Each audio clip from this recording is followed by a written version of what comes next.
shoulder your shoulders. Come in. This place is sanctuary, and it is for you. You who are filled with happiness, whose abundance overflows, come in. You who move through the world with lightness and grace, who awoke this morning with strength and hope, who have everything to give, come in. This place is your calling, a riverbank to channel the sweet waters of your life, the place where you are called by the world's need. Here we offer love. Here we receive in gratitude. Here we make a circle from the great gifts of breath, attention, and purpose. Come in.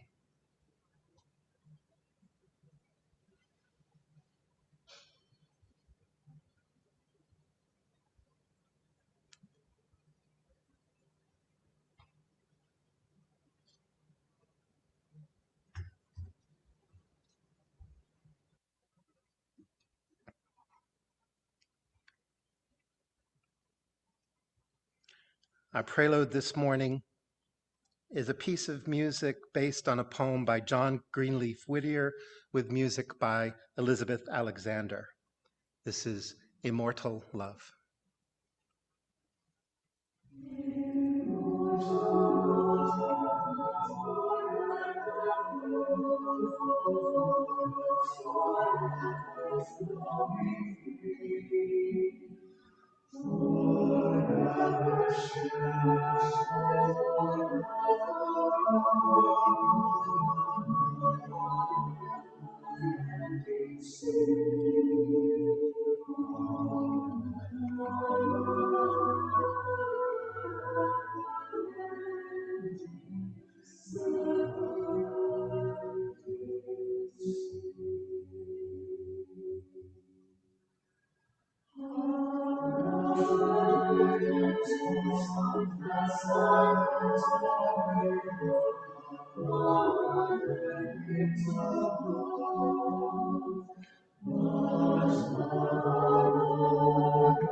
Good morning. My name's Amy Slagle, and our reading this morning comes from Mary Oliver. It's titled, In Blackwater Woods. Look, The trees are turning their own bodies into pillars of light, are giving off the rich fragrance of cinnamon and fulfillment. The long tapers of cattails are bursting and floating away over the blue shoulders of the ponds. And every pond, no matter what its name is nameless now. Every year, everything I have learned in my lifetime leads back to this: the fires and the black river of loss, whose other side is salvation, whose meaning none of us will ever know. To live in this world, you must be able to do three things: to love what is mortal, to hold it against your bones, knowing your own life depends upon it, and when the time comes, to let it go. To let it go.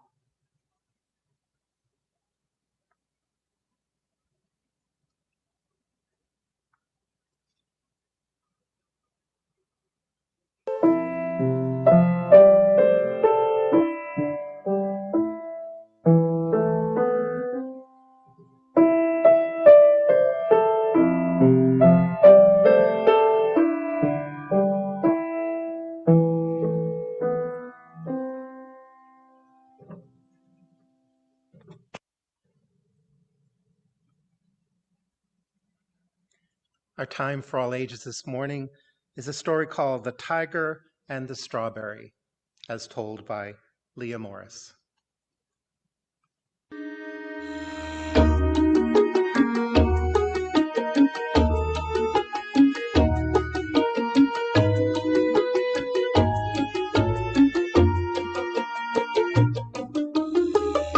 Let me tell you about the tiger and the strawberry.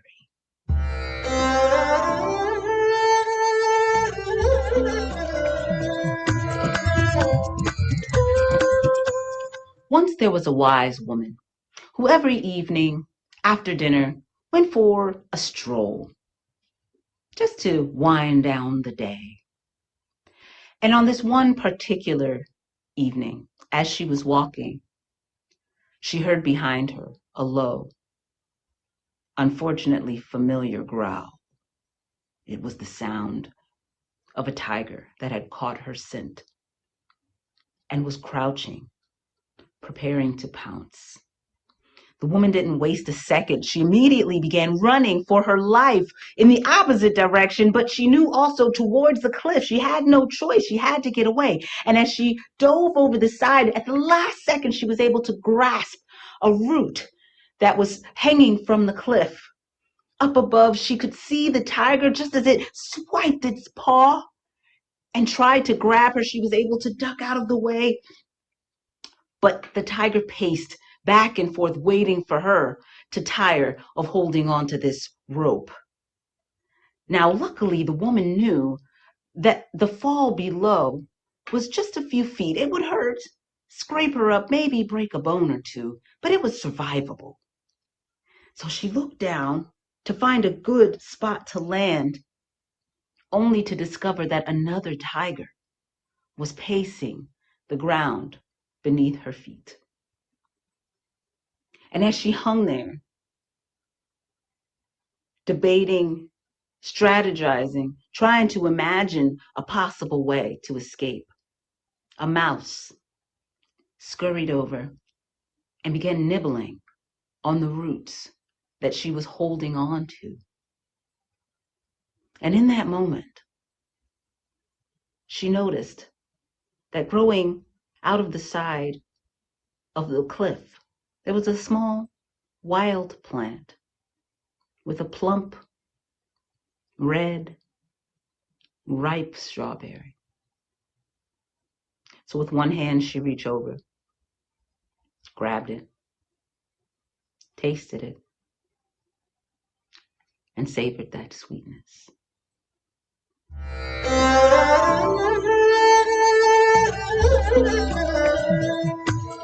This story reminds us that in any situation, we can be open to joy.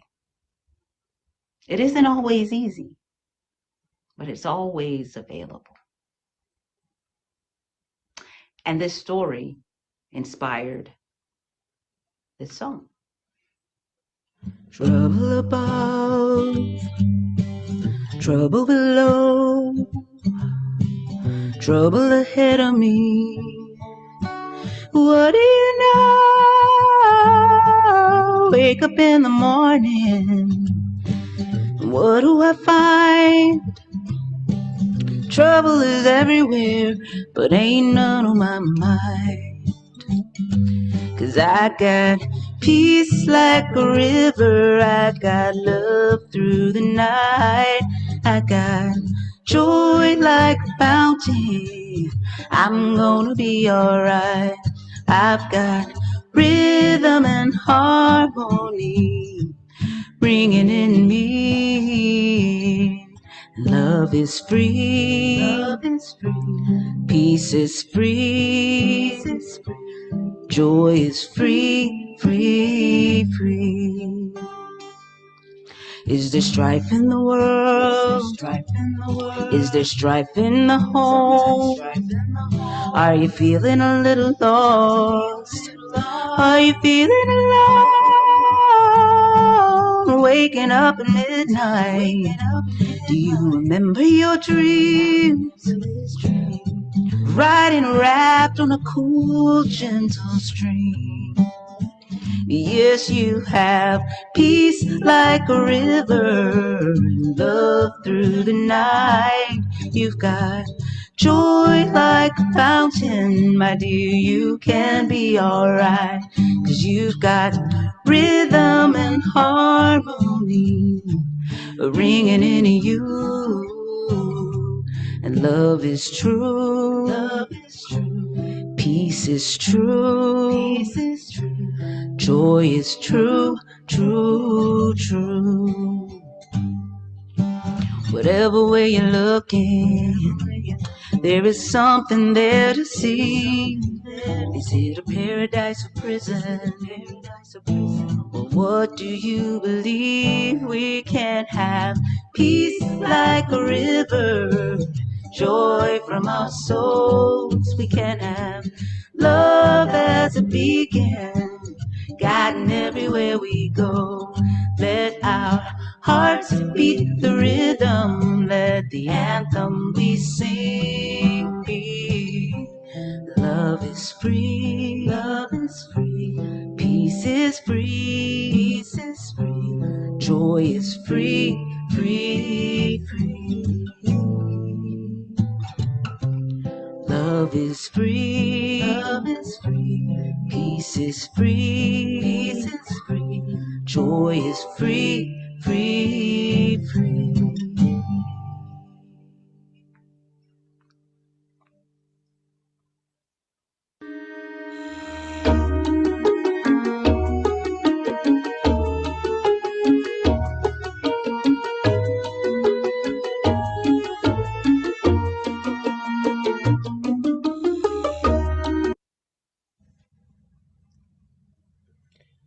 The November offertory recipient is the Friends of Erickson Library in Boone.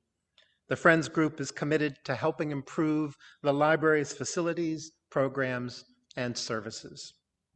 They have funded in full and in part annual reading programs, baby packets for parents and newborns, online data services and other online resources, movie licenses, book discussion groups, large print books, and many other special programs. Thank you for your generosity in making a gift to this organization by going to the giving page at the end of the service, the UUFA website, to the giving page. Thank you for supporting their continued work. If you're in Fellowship Hall and would like to leave a cash or check donation, there's a basket to the left of the door as you leave.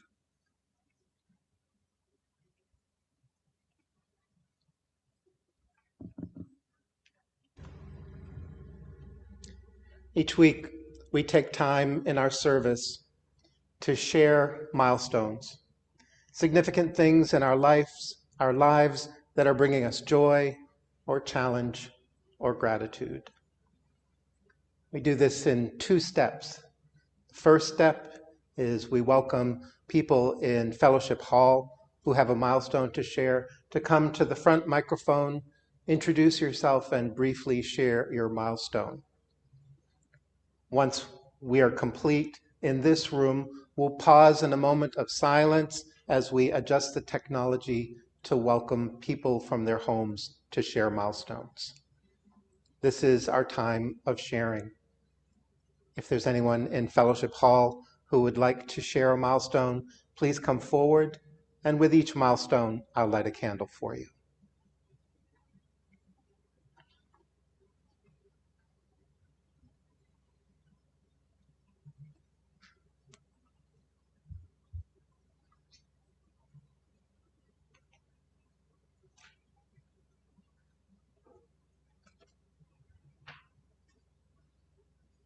I'm Roger Berger, and I want Kent to light a candle for our offertory recipient, the Erickson Public Library in Boone.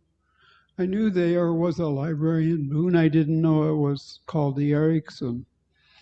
I noticed that day after tomorrow, this library will host a meeting. It's primarily for elementary school children, but anybody would enjoy it, I think, because another big milestone of our country and our scientific community is predicted to be on December 18th. Anybody know why December 18th is important to some of us? This is the latest set launch date for the James Webb Space Telescope. That's a $10 billion investment going to hopefully go up out of the Earth's atmosphere and into orbit on December 18th. Very excited about that.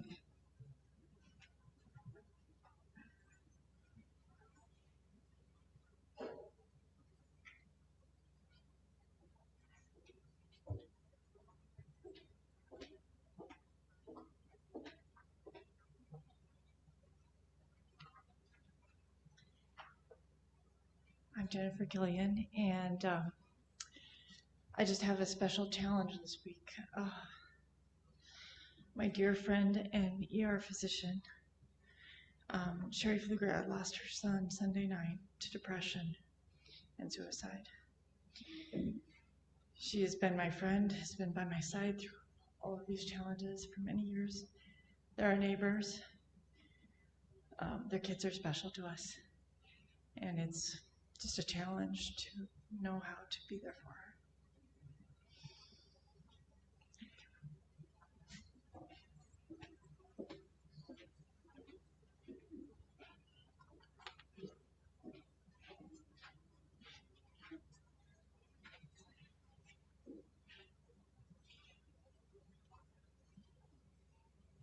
Hi, I'm Janet Cook, and I have 2 concerns. One is a couple of months ago, my sister Barbara was diagnosed with cancer. She's had surgery and is beginning a round of chemo, and the outlook actually looks pretty good for her. And then a couple of weeks ago, I learned that my sister-in-law, Marty, also may have cancer. She is being tested, and the odds are pretty good that she has cancer. So please hold them in your thoughts and prayers. Thank you.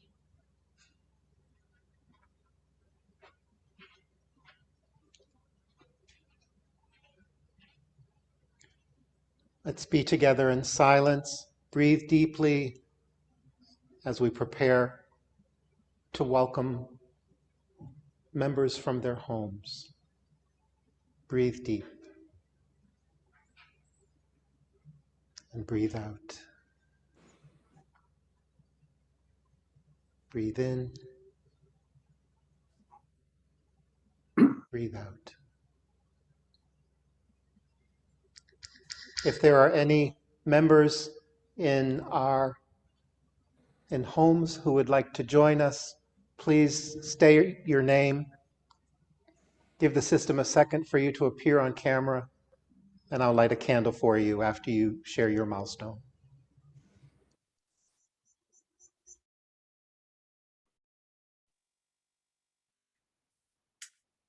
Hi, my name is Ronnie Kahn, and I have a joy.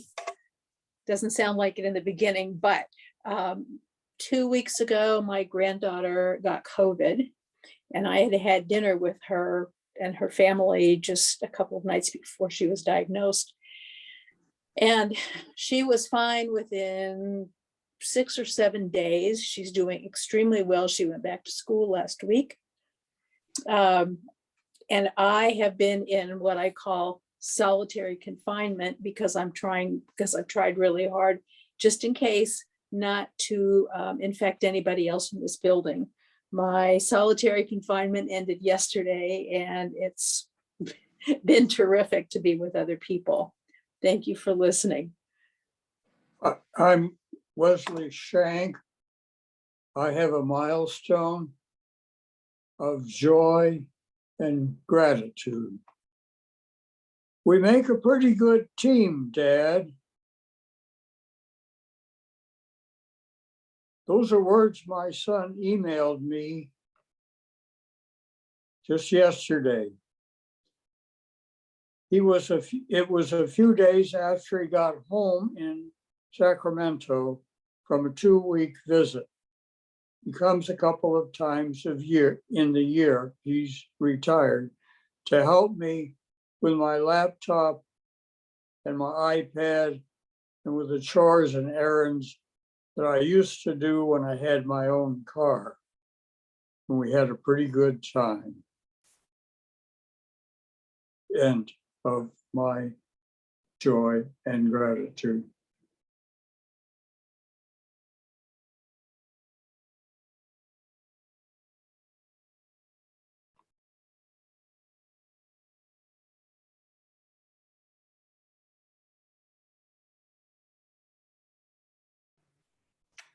This is Is Matt. held and lit. Oh, I'm sorry.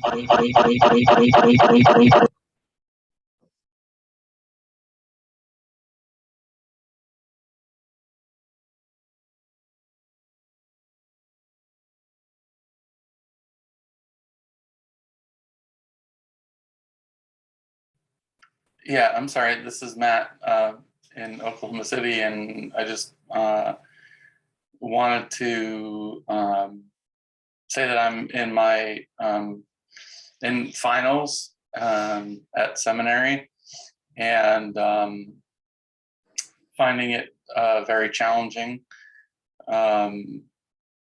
But it's been a real joy to think about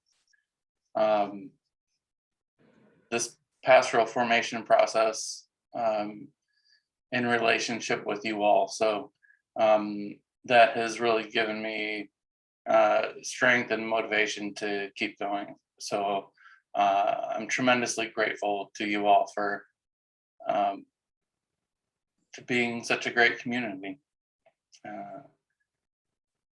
I'm done. Thank you.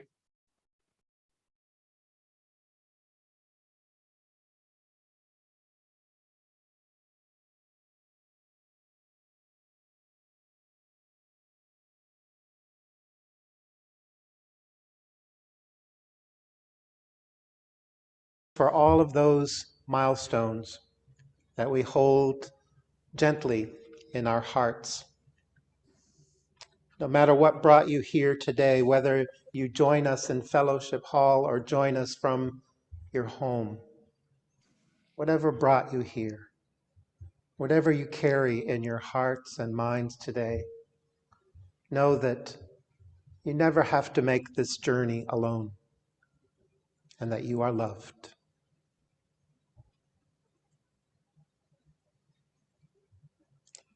Let's be together in a moment of silence.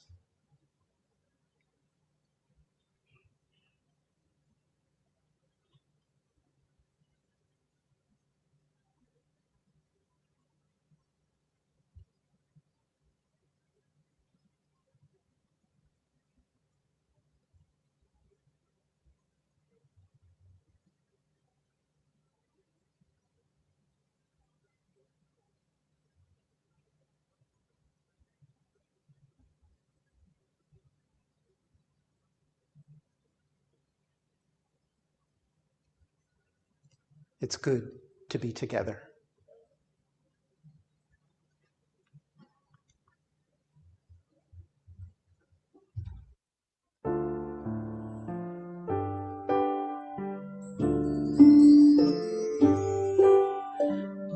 Open my heart to all that I seek. Let me be part of the love you give. Open my heart to all that I seek. Let me be part I seek. Let me be part of the love. Open my heart to all that I seek. Let me be part of the love. Open my heart to all that I seek. Let me be part of the love you give.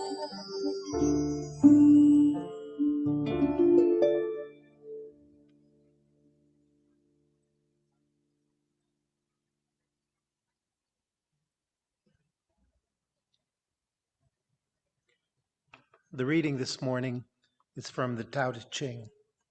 This passage is translated by William Martin, and our reading this morning is Matt Harferis.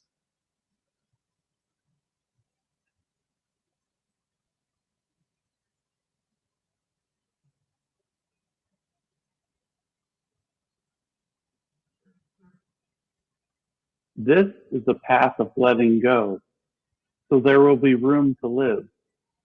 If we hold on to our opinions, our minds will become dull and useless. Let go of opinions. If we hold on to possessions, we will always be at risk. Let go of possessions. If we hold on to the ego, we will continue to suffer. Let go of the ego. Working without thought of praise or blame is the way of true contentment. This is the path of letting go, so there will be room to live.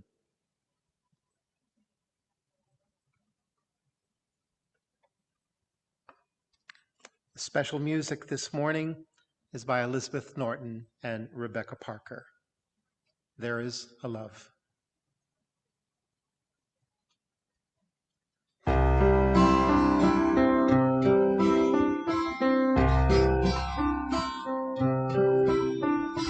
There is a love holding me. There is a love holding all that I love.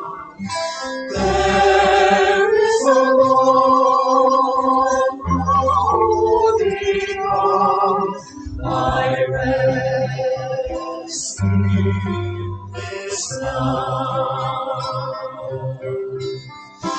There is a love holding us. There is a love holding all that we love. There is a love holding on. We rest in this love.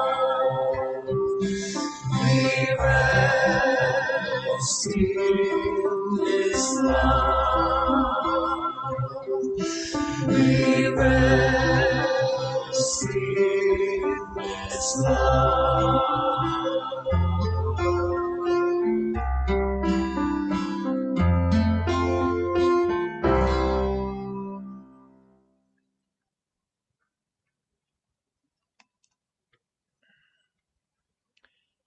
The title of the service this morning is The Healing Power of Letting Go. Joseph Campbell said, "You must give up the life you planned in order to have the life that is waiting for you."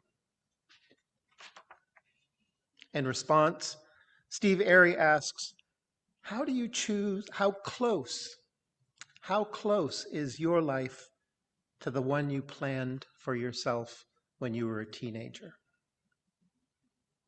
Sometimes you can't help but wonder what happened. The dreams you had, what you wanted for yourself, those plans you had. And Airy adds this spoiler alert.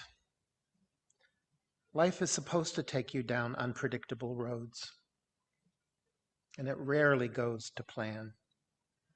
You can put together the most foolproof plan the world has ever seen, and you can bet that sooner or later life will sidle up, throw your plans on the floor, dance a drunken jig on top of them with muddy boots, and then set the light to the whole gosh darn building and disappear off, leaving you to pick up the pieces.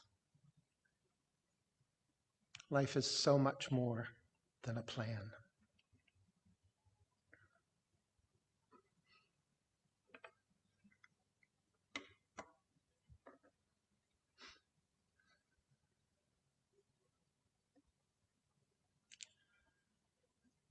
It's hard this morning to say these words,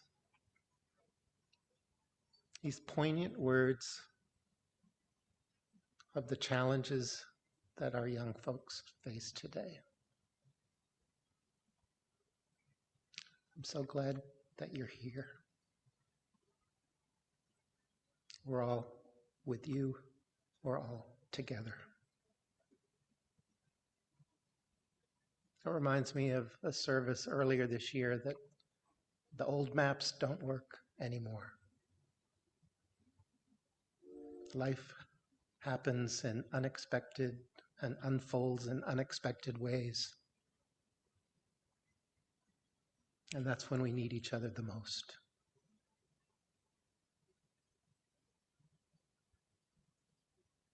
And in those ways, letting go becomes more of an embrace than a letting go.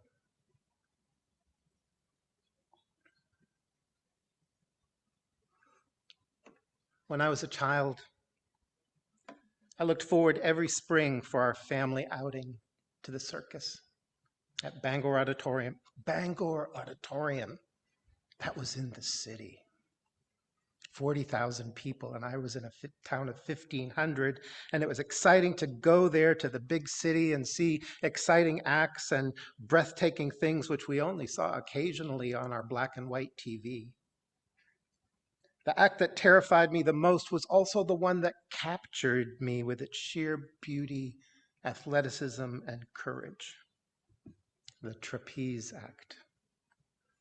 I would cover my face with both hands and peek through my fingers. Do you remember doing that when you like? I couldn't not look. I wondered what it was like to fly through the air, holding onto a small bar, back and forth, with a corresponding empty trapeze swinging back and forth, ready for a pair of hands. Or another pair of hands reaching out to catch a flying person through the air. Hands reaching out to catch you. With each swing, I would hold my breath, waiting for the performer to know it was time to let go and hurtle through the air, arms outstretched, anticipating that the timing was right to let go and begin a new arc. I was thankful that this particular circus always had a net. Once a performer missed and fell. You can remember the gasp and screams of the audience that the trapeze performer either slipped or let go at the wrong moment. And what impressed me then was that these acrobats, well practiced in the art of letting go, having done it hundreds of times, still on occasion missed the mark.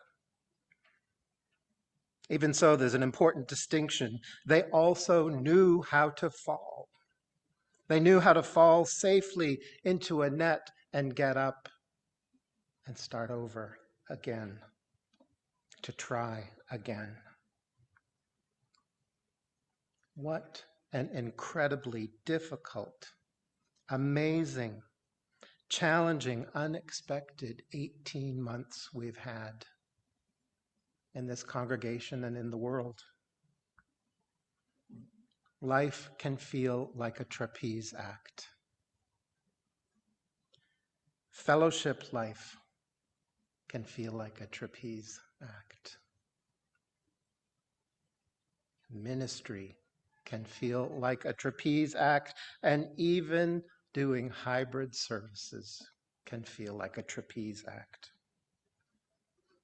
Sometimes we don't even swing. We just hang there trying to hold on, hoping we don't fall. Sometimes we're comfortable, swinging through life seemingly in control, and suddenly an empty trapeze bar appears before us, inviting us to grow in some unknown way, to let go and fly towards the unfamiliar. Sometimes, as Leah shared, we feel like we're hanging with tigers below us and above us as we hold on to the hope of tasting the sweetness of that strawberry. It can be fearful. It can be hard to let go sometimes, and sometimes we don't. It can also be exhilarating. Sometimes we fall. And this is a part of life. To learn how, when, and if we let go, if we learn to fall and get back up again. Buddhist practitioner and teacher Jack Kornfield says, "It is only by letting go of the hopes, the fears, the pain, and the past, the stories that have a hold on us, that we can quiet our mind and open our heart."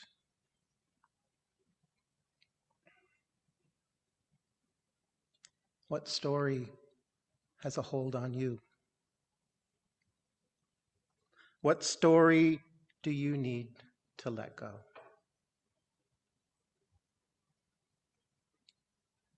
In my own life, I have often been challenged by the invitation to surrender, a common resistance shared by many UUs. It can be uncomfortable. It can feel unsafe, and because of that, I think we need to reframe what it means to surrender.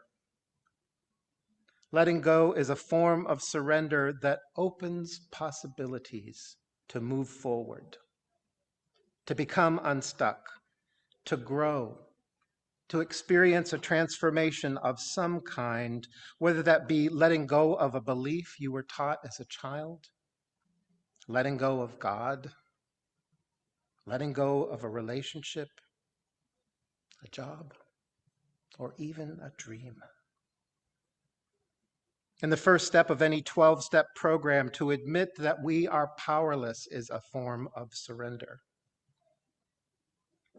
Letting go of things or behaviors that are keeping us from being our best selves or even survive.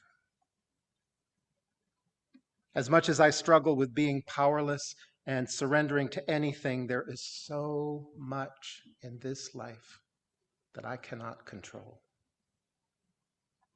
We do ourselves a disfavor when we believe that we are in complete control of our circumstances.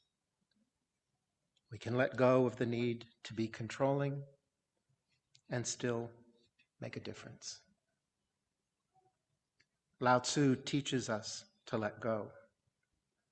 We let go of the belief that control is even possible.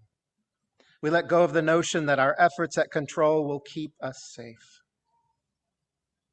We let go of the countless conditioned beliefs that have promised safety and happiness only to deliver anxiety and suffering. We eventually let go of even the ideas of who we are as a separate ego. Last week, on Thursday, just in time for this service, my colleague and friend, the Reverend Lynn Unger, wrote a poem that speaks to trusting what sustains us and the joy we might experience in letting go of that which we cannot control. And I want to share this brand new poem with you. It's called Wind. What I call a windy day, the hawk regards as a carnival ride. While she inscribes great swooping arcs across the sky, I'm just trying to control my hair. She can't possibly be hunting. Nothing here is measured or practical. She is playing, or maybe dancing, a ballerina lifted and tossed by the strong arms of the air. Who wouldn't be jealous? Not just of her muscular grace, but also the way she trusts so completely what sustains her. The joy she finds in being carried away by what she cannot hope to control.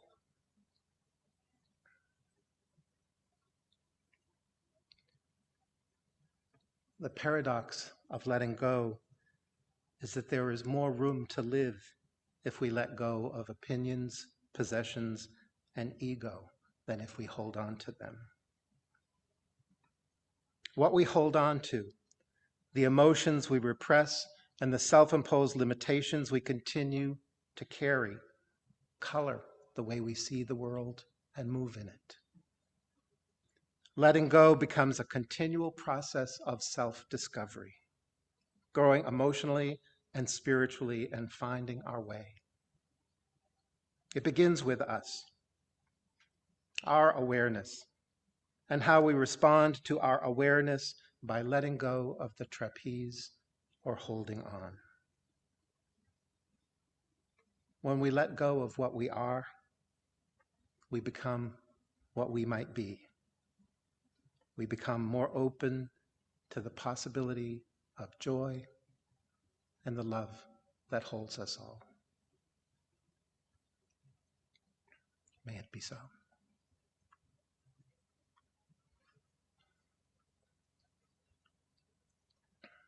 Our closing song today is When Our Heart is in a Holy Place by Joyce Pauly, sung by Les and Michael Tacey. And although we can't sing together as a congregation, you're surely welcome to hum quietly in your masks. And at home, go for it. Sing loud.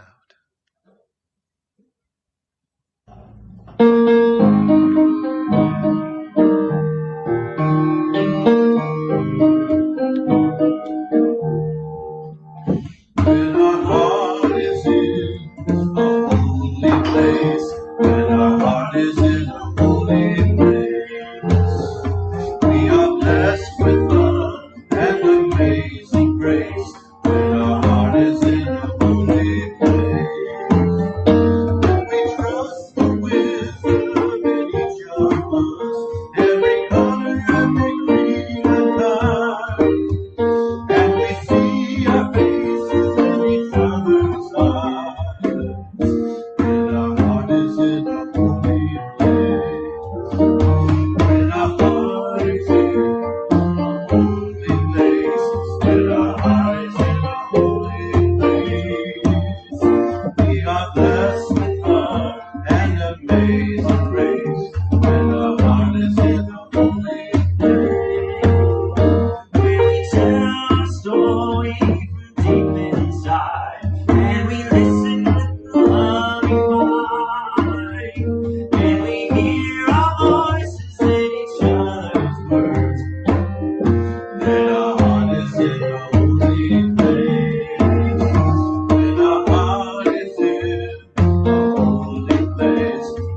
land.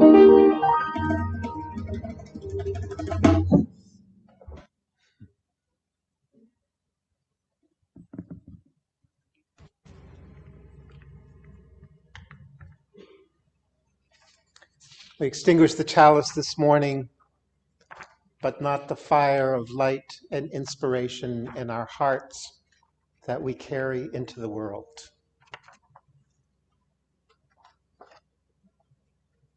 As far as our love flows, as far as our hope grows, as far as our yearning grows, we are no farther from one another. Thank you for being with us this morning.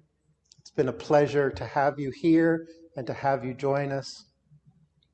And I want to thank everybody who participated in making this service this morning, and remind that we continue to celebrate the biggest milestone for this fellowship, our 75th anniversary year, which we will continue through the month of November and December and into next year, when we will hopefully be coming together in larger groups and sharing a meal. We're not going to celebrate 75 years until we have a meal together again, because I'll be very honest, I've missed your cooking, and I've missed more the fellowship of us being all together in these rooms. That will be a milestone day for us to celebrate. Also, thank you for your generosity in remembering our offertory recipient this month, the Erickson Library. Go visit them with Roger this week. It'll be a good time.